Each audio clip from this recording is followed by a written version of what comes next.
Lo que les vamos a intentar transmitir es nuestra manera de trabajo y cómo miramos la recría en la cadena productiva, sobre lo cual cada uno se llevará herramientas para seguir trabajando en su sistema. ¿Cuál va a ser nuestra hoja de ruta?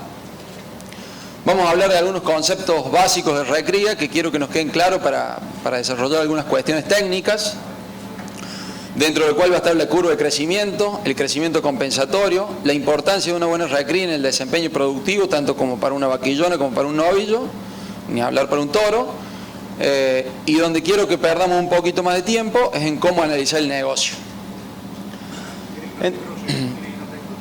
Entonces, ya entrando más en qué es la recría, bueno, básicamente la recría es el segundo eslabón de la cadena productiva, si pensamos que tenemos la cría, la recría y la terminación. Y es donde tenemos que desarrollar en animales jóvenes el crecimiento óseo y muscular sin engrasarlos. Básicamente es eso. No vamos a hablar de programación fetal, pero sí quería que les quede claro que en la gestación, en distintos meses, es donde se desarrollan las fibras musculares, las celulares, todos los tejidos nerviosos, todas las gónadas. Entonces, fíjense, si bien la recría es desde el destete hasta que inicia la terminación, nosotros estamos condicionando mucho esos animales ya en la gestación. Por eso es que es muy importante todo esto de la programación fetal y de la buena nutrición en la gestación de las vacas. Distintos trabajos que acá están citados los autores demuestran que la mala nutrición en la gestación provoca un retardo en el crecimiento fetal, incrementa el riesgo de enfermedades, menor tasa de crecimiento postnatal y menor eficiencia de utilización de forraje, cambios en la composición y la calidad de carne, menor desempeño reproductivo. Fíjense, todo eso es la programación fetal, o sea, involucra todas las etapas de la producción de carne.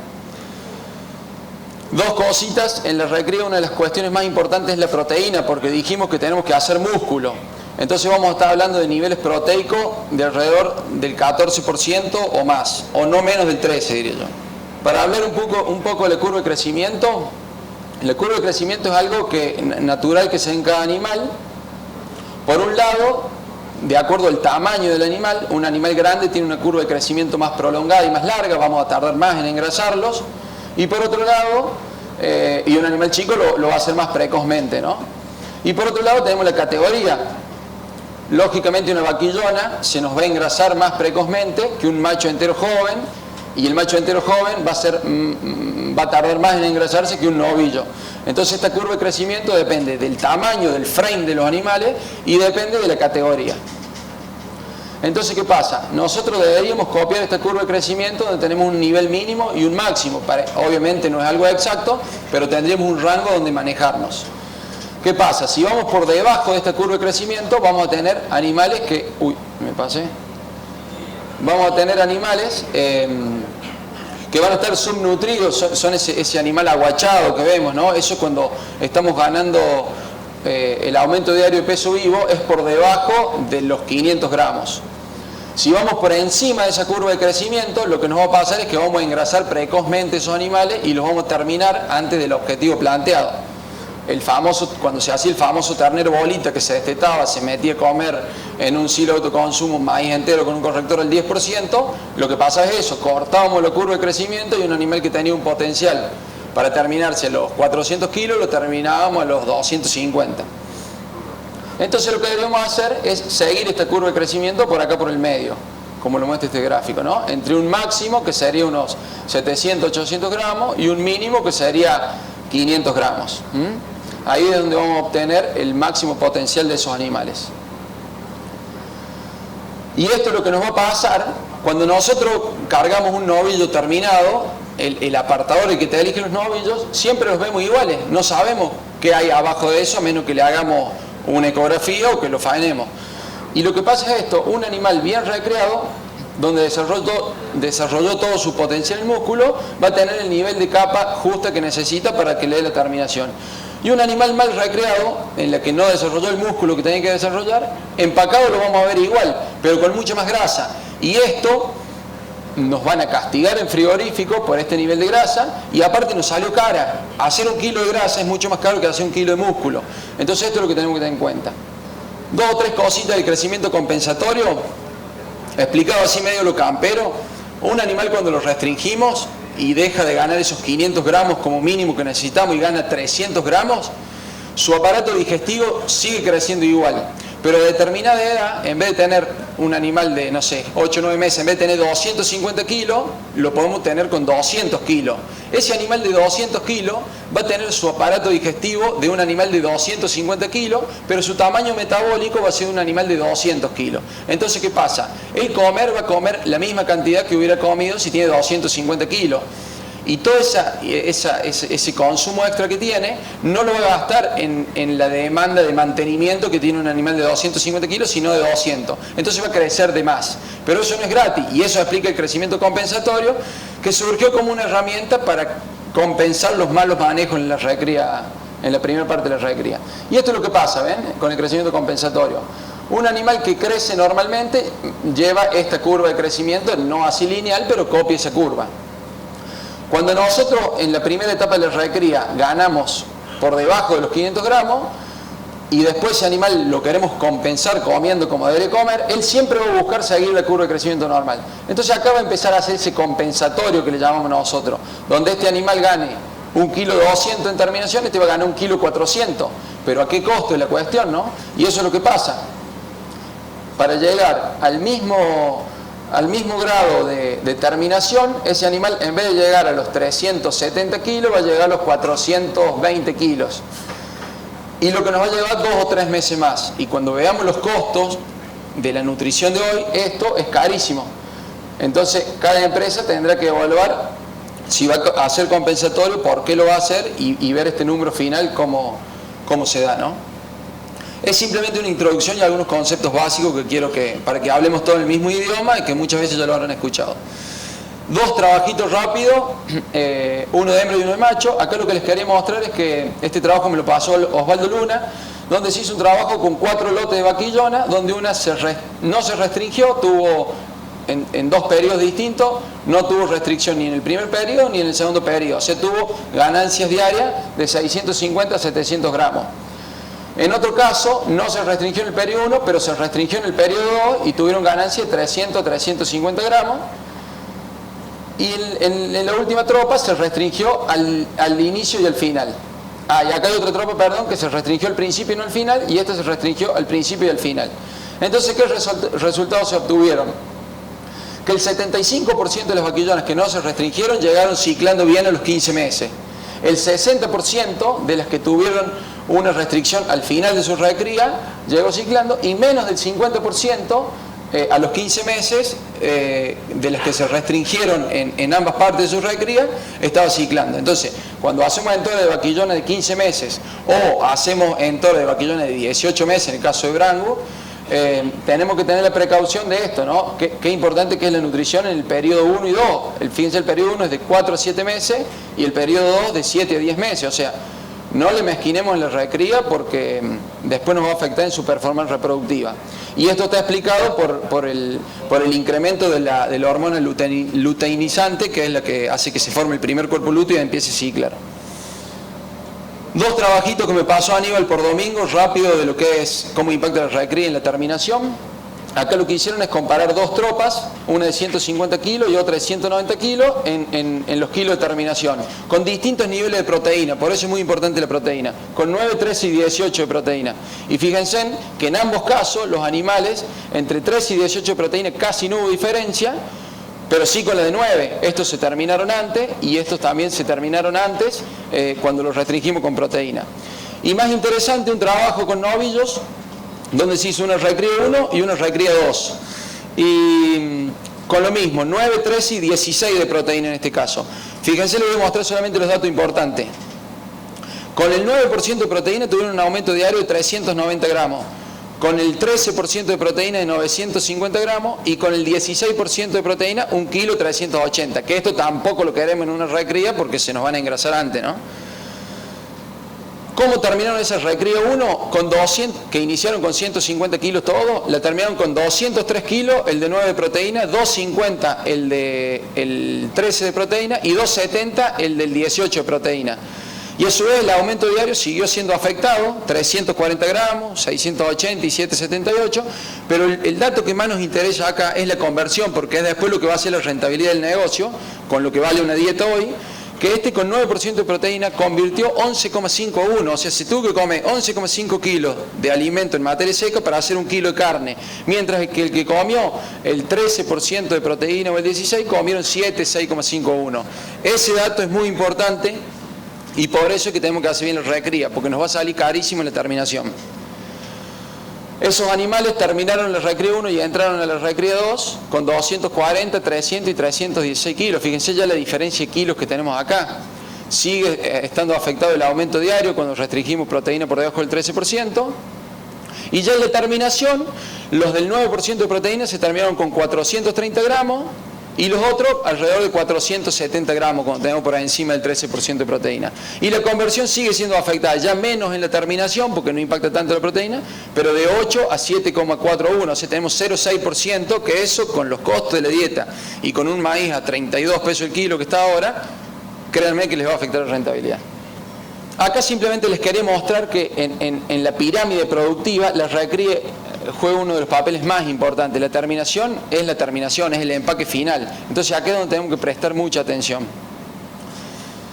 Con esto lo que les quiero mostrar es simplemente distintos esquemas que tenemos donde podemos incluir el corral en recría y después vamos a ver en una planilla interactiva distintos ejemplos, pero podemos hacer un corral corto cuando hacemos un consumo interno, compramos terneros destetados, los recreamos durante 4 meses y los terminamos los últimos 2-3 meses, depende de la dieta que tengamos.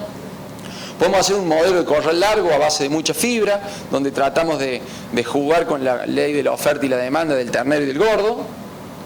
Podemos hacer corral, pastura, corral, podemos hacer verdeo, pastura, corral. Bueno, cada campo generará su esquema de acuerdo a los recursos que tenga, ¿no? Este es un ejemplo que me gustó de Lizalde y Riffel, donde muestran que a lo largo de un año un novillo en campo natural gana 300 gramos. Y esto es lo que nos pasa muchas veces en productores que no manejan un balance forrajero, que no se hacen asesorar, que tienen los novillos campo y que terminan ganando plata por una cuestión de tenencia, no de producción. Pero es esto lo que pasa: ganan 330 gramos, en el otoño ganan 220 gramos, en el invierno pierden peso, en la primavera ganan 750 gramos y en el verano 550. Entonces terminan saliendo cuando la oferta forrajera natural se los permite. Estos son datos nuestros, donde lo que pretendemos mostrarles es que del valor de la plata que nos gastamos en recrear un animal, para el ejemplo que les vamos a mostrar nosotros, el 82% está en el valor del animal. Y yo acá, consideré, ya van a ver, pero consideré un ternero de 180 kilos, 320 pesos, cada uno le pondrá el valor que quiera. No está considerada la genética, la sanidad ni nada, que sin duda es muy importante y va a ser a la producción, ¿no? Pero fíjense, la mayor inversión en nuestra recría está en el animal, entonces es donde tenemos que prestar atención qué compramos, qué calidad compramos, qué sanidad compramos, y ni hablar si compramos vaquillona, qué fertilidad compramos, ¿no? El 15% es la alimentación, con el costo de la alimentación y todo. Está bien que en la recría casi no tenemos maíz, entonces acá no impacta demasiado este aumento que hubo el maíz, pero este es un promedio del costo de animales recreados a campo y a corral. Y solamente el 3% nos gastamos en hotelería y en sanidad. Así que ahí los muchachos veganes se van a tener para gastar bien ahora, porque total no impacta mucho acá. Y ya les vamos a mostrar cómo lo calculamos.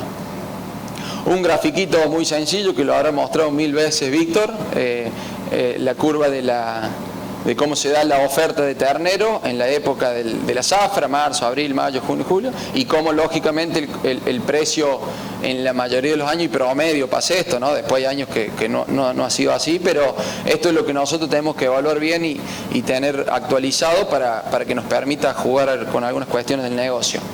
Todo perfecto. Esto fue la introducción y ahora lo que sí pretendo que perdamos un poquito más de tiempo es mostrarles nuestra herramienta de cómo analizar el negocio. Y acá tenemos una foto de recría de unos novillos y vaquillonas Brangus en Tapalqué, aportada por el señor Diego Gilotó. Me las pasó ayer. Y bueno, después una foto de animales a fildo. Entonces lo que vamos a hacer, a pedido de Martín, es comparar el negocio de comprar un animal de 180 kilos y ponerle 100 kilos de recría a campo o a corral y ver qué herramientas tenemos y cómo se ve esa rentabilidad. A ver cómo se... El costo de mi dieta en materia seca de mi recría campo, que yo le hice sobre una alfalfa promedio con una suplementación del 15% de maíz, y tomé un animal promedio de 240 kilos, que es un novillo que entra con 180 y sale con 280, 300, para tomar un promedio, ¿no? Esa dieta, en base a alfalfa y el 15% de maíz, me da 9 pesos con 45 el costo por kilo de materia seca. Lo podemos discutir cada uno con sus costos, pero es un ejemplo.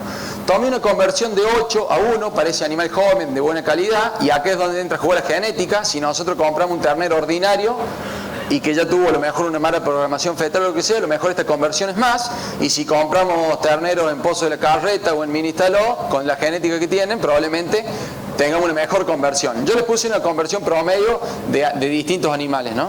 Tomé una conversión de 8 a 1. Entonces acá voy a tener mi primer parte del costo de kilo producido, que es nutrición, donde los animales se comen 8 kilos de un alimento que vale 9 pesos con 45 centavos. Entonces me sale 75 pesos con 60 a hacer 1 kilo de carne de alimentación. ¿A qué le sumé esto? La hotelería le sumé. La hotelería le llamo yo a todo lo que es los costos de estructura, amortizaciones, combustible, sueldo, asesoramiento. Y le puse 15 pesos. Esto es muy variable en cada empresa. Hay empresas que lo pueden diluir con más volumen y hay empresas que no. En Fildo lo tomé 12 pesos porque es el costo que nosotros tenemos en nuestra zona de oportunidad con los fildos de hotelería, es los que nos cobran por animal y por día, y esto es muy barato. Generalmente en el productor es más caro. Lo que pasa es que los fildos de hotelería ganan plata con la comida más que con la hotelería en sí. Y después, ahí está, en sanidad contemplo 2 dosis de vacuna clostridial, lo mínimo que deberían hacer, independientemente. Después va a entrar en juego si compré animales de un campo que yo sé que le hacen la sanidad o no. Si lo hago al campo tengo que hacer HPG para ver si tengo que desparasitar más de una vez, pero yo tomé algunos costos globales. 2 dosis de la vacuna clostridial a 30 pesos, 2 dosis de la vacuna respiratoria a 116 pesos. Le puse 10 mililitros de ivermectina, que debería incluir 2 desparasitadas. Para un animal de 250 kilos son 5 mililitros. Le puse 2 dosis. Podemos usar ivermectina u otro antiparasitario, pero con esto yo me cubro el costo. Le puse una dosis de purón, que no siempre lo usamos, pero en la época de piojos usamos purón. Le puse una dosis de vitamina y minerales. Le puse una dosis de antibiótico a todos, que casi nunca lo usamos, o lo usamos en algunas tropas puntuales, pero yo lo incluí ahí porque prefiero tener el costo sobrado y no después tener que salirme de presupuesto. Le incluí una dosis de aftosa que va a salir unos 250 pesos, depende de la web con la que trabajen, y le puse una caravana. Todo eso me sale 700 pesos por animal. Y lo diluyo los 100 kilos que yo voy a producir en este ejemplo. Después, si uno hace más kilos, si compra animales de 200 kilos y los lleva a 400, los diluirá en 200 kilos y así sucesivamente, o tendrá que incluir alguna dosis más de vacunas si hacen una recría y después entran filo. Pero solamente como ejemplo y para mostrar cómo lo calculo de sanidad. Entonces ahora recién tengo mi costo de kilo producido total, donde tengo 75 pesos de nutrición, que sale de lo que vale mi dieta de materia seca por la conversión, los 15 pesos de hotelería, que les vuelvo a decir, cada empresa lo tiene que analizar, y los 7 pesos de sanidad. En total esto me da 97 pesos con 72 centavos. Me da 100 pesos el costo de kilo producido a campo. En mi zona, en ese novillo de ese tamaño, ¿no? Entonces, ¿qué me dice a mí? Que si yo le pongo con esos costos de producción 100 kilos, ponerle esos 100 kilos me va a valer los 9.770 pesos, ¿no? Estos 97,72. Entonces ahora, una vez que yo tengo claro mi costo, de igual manera recría campo, corral, puedo empezar a evaluar el negocio. ¿Y cómo lo voy a evaluar? Empezamos por acá. Si yo compro un ternero que vale 320 pesos, pago un 3% de comisión, 210 pesos el kilómetro de flete a 500 kilómetros, que me va a cargar más o menos 21.600 kilos, ahí creo que son 120 terneros, no sé si son 70 terneros de 180 kilos. Bueno, yo le sumé todos estos costos a esos 320 y me queda 335 pesos. El animal que yo le pagué 320, si le sumo esos costos, cada uno sabrá si paga comisión, cuánto flete y todo, me queda 335. A su vez lo que hice es sumarle el porcentaje de mortalidad promedio que nosotros tenemos medio, que es el 0,2% mensual en un fildo, que es bastante alto, pero no me quedo corto. Le sumé la plata de los animales que se me mueren a los que me quedan vivos, para contemplarlo de alguna manera, si no es plata que dejo de percibir. Entonces ese animal que pague 320 pesos me termina saliendo puesto en el campo 338 pesos casi, que son estos 338 que voy a tomar acá. Si tenía 180 kilos, en el campo puesto con la mortandad, con la comisión del flete, me queda 60.798 pesos, 60.000 800 pesos, que este es el costo del 80-82% de la inversión total, ¿no? Ahora, ¿qué pasa? Si yo a ese novillo le pongo 100 kilos, lo llevo a 280 kilos. A esos 280 kilos yo le puse un precio de 300 pesos. De nuevo, es una categoría difícil de ponerle precio a ese novillo de 280 kilos, pero me pareció acorde ponerle algo menos que el ternero liviano, y es una categoría que generalmente la saco en un momento que fuera de zafra, o sea que si invernada en ese momento vale. Ahí Víctor se encargará después en la charla de él de decir cuánto vale ese ternero, pero yo le puse 300 pesos como ejemplo. Entonces en total lo voy a vender 84.000 pesos. Me queda una diferencia de 23.200 pesos. Si produje 100 kilos a 98, me gasté estos casi 10.000 pesos. Quiere decir que me queda un margen neto de 13.430 pesos. La inversión total fue de 70.570 pesos, comprar este ternero y ponerle estos kilos. Entonces me queda una renta anual de 48%, tomando un aumento diario que tomé acá de 700 gramos. Por eso que poner 100 kilos me llevó 143 días, ¿no? Hago 2,5 ciclos al año y de ahí saco la renta anual y la renta mensual. A ver, es una planilla para pensarla y trabajarla mucho más. Les quería mostrar nuestra herramienta de trabajo para manejar el negocio de la recría. Ahora simplemente les muestro como ejemplo, si en vez de 100 kilos de recría a campo le ponemos 100 kilos de recría a corral, fíjense cómo aumenta. La dieta hoy vale 17 pesos. Yo tomé una dieta con silo de maíz, con rollo de alfalfa de buena calidad, expeller de soja y un premix vitamínico mineral al 2,5%. Hice una dieta que la formulé para ese novillo. El que tenga dudas, después vemos cómo formulé la dieta y los costos que le puse. Le puse el maíz a 30 pesos, no a 32, porque en nuestra zona, por el flete, nos quedó un poquito menos. Y entonces ese costo de kilo producido, que era de 98 pesos, ahora pasa a ser casi de 150. Y con los mismos números, fíjense cómo cambia la rentabilidad. Y eso que acá tomo, en vez de 700 gramos de aumento diario, tomo 800, porque en el filtro generalmente nos cuesta ganar poco, con maíces que tienen digestibilidad de alrededor del 70%. Entonces, con los mismos números, pero con un costo de kilo producido más alto por ese filo, y eso que tomé una hotelería más barata de 12 pesos, que es lo que nos cobran las hotelerías en aquella zona, la misma sanidad, poniéndole 100 kilos, al mismo precio del animal y todo, vendiéndolo a la misma plata y todo, fíjense cómo la renta del casi 50% cae al 33%, ¿no? Les vuelvo a decir, es nuestra manera de analizar el negocio, es la herramienta que nosotros ayudamos para ayudarle a nuestros clientes a tomar algunas decisiones, aunque últimamente, después lo charlaron con Víctor, pero muchas veces ha habido ganancia por tenencia y no por producción, porque ese tipo que tenía el novillo ganando 300 gramos a lo largo del año, terminó ganando plata porque su novillo valió más y no por lo que produjo. Entonces, a mí me parece muy importante, listo, bueno, con esto termino, a mí me parece muy importante la recría, en el eslabón de la cadena productiva, hablando de la cría, recría y terminación, porque es el lugar del animal donde tenemos para manejar la rentabilidad y por ahí compensar un poco las otras puntas, ¿no? La cría un poco mejor ahora con el precio del ternero, pero sobre todo la terminación, donde cuando tenemos un novillo gordo hay que venderlo porque hacer grasa es caro, y con los valores actuales del maíz y demás ni hablar. Entonces, en esta etapa, para el que hace ciclo completo, es donde tenemos más flexibilidad, podemos ser más eficientes y podemos manejar un poquito más el negocio nosotros con tecnología de proceso, que es esto, y no tanto de insumo. Así que bueno, simplemente eso les quería transmitir. Muchas gracias y quedo abierto a las preguntas.